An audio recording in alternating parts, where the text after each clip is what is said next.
So I've been having a lot of conversations lately about my role as a project manager and particularly in Agile, and a lot of these conversations around workflows and processes and so on. I thought, well, Agile can be applied to anything, and so why don't I prove that by applying it to photography and video with Photo Agile, Film Agile, Fagile, no? Okay. So I haven't been actively out shooting for a long time, and I thought, well, you know what? Now that my job revolves around time management and so on, it's a pretty bad excuse for me to say I don't have time to go shooting. It's now gone eerily quiet, so I feel like I should be whispering. I'm probably the only person talking. It's gone really quiet.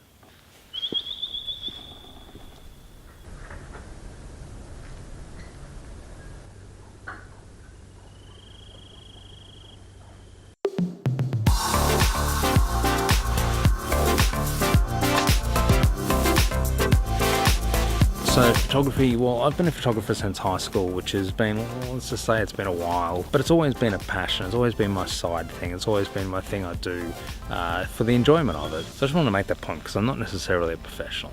All right, this fog is really settling in, so I'm not going to get the B-roll I was hoping for, so let's head back home. 'Cause it's finally, yeah, finally, yeah. Oh, 'cause it's finally, yeah. So I see a lot of the top YouTubers getting questions about their workflow, and they generally sort of touch on things, but they don't really go into too much detail into exactly how they plan a lot of this stuff out. Sometimes there is no plan. A lot of times it is just reactionary. But I'll actually go through the process for both how you can plan things and how you can then deal with content that you've gotten. Now, don't get scared by the fact that I'm saying planning. Planning is something that can be very, very simple and very, very straightforward. And you'll find that as you plan out your videos, that you'll actually trigger a lot of thinking about what you're shooting and how you're going to shoot it, which will then make it much easier that when you turn up on the day to then go and shoot, you know exactly what you're after. So what is Agile? Agile is essentially is a project management style that rather than going from start to finish, you do a whole bunch of tasks from one end to the other, you grab that whole project and you break that down into small chunks. And then those chunks you break down into smaller chunks, and each of those chunks you break down even further.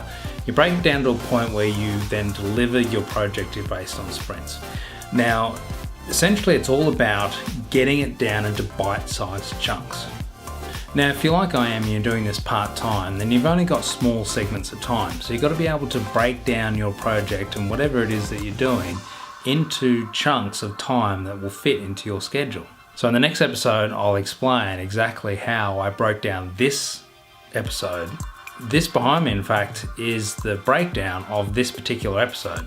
Now, the advantage then of breaking down those chunks is you can then determine when you're going to do things. So you can break down each of the chunks into lots of time. Do the chunks that are most important first. So if you do end up running out of time, then you run out of time on delivering the things that don't matter as much. So even with this particular episode, I broke down each of the chunks of the things that I wanted to say, and then I could then prioritize those things, and then I knew if I didn't get to everything that I'd at least get through the things that I really needed to get through.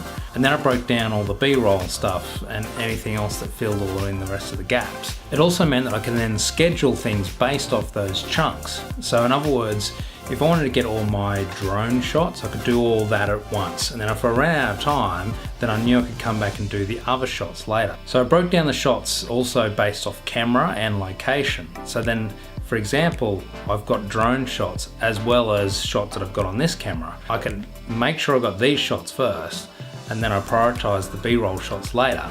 But because I'd actually gone through it, I knew exactly what B-roll shots I wanted to get, and I could then prioritize those. I wasn't just making it up as I went along. Now that you've broken those things down into chunks, you can only shoot it in the segments of time that you have available to yourself.